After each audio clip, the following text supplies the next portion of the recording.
The Lapsset Corridor Development Authority is eyeing the capital markets as a major tool to raise close to 2 billion shillings to finance facets of the project. This comes as the Nairobi Securities Exchange is positioning itself to play a bigger role in mobilizing resources for major development projects. The authority has so far invested 9.4 billion shillings in study and groundwork planning, and the new capital will help lay basic infrastructure.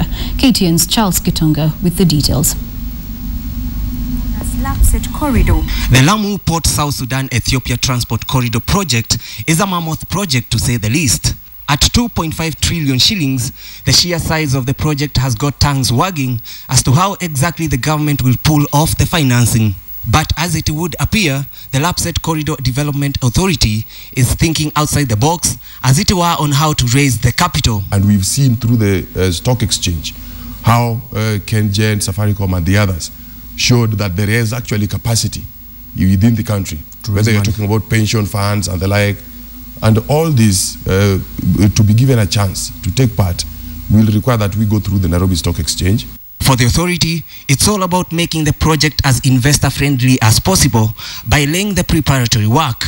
With the money raised, the authority plans to construct 3 out of the 32 envisioned berths, as well as put up the road linking to Ethiopia and South Sudan.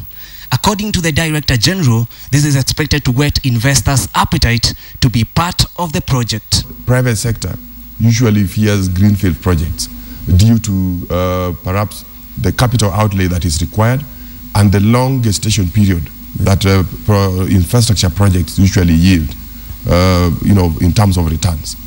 The Nairobi Securities Exchange has also confirmed that it has capacity to raise the desired capital, with more than 4 trillion shillings needed to finance energy, transport and infrastructure projects across the country.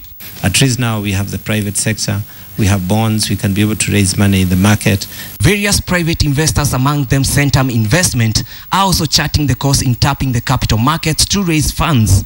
Centum is seeking to raise 177 billion shillings for the 970 megawatt coal plant in Lamu, with the NSE being its primary source for capital.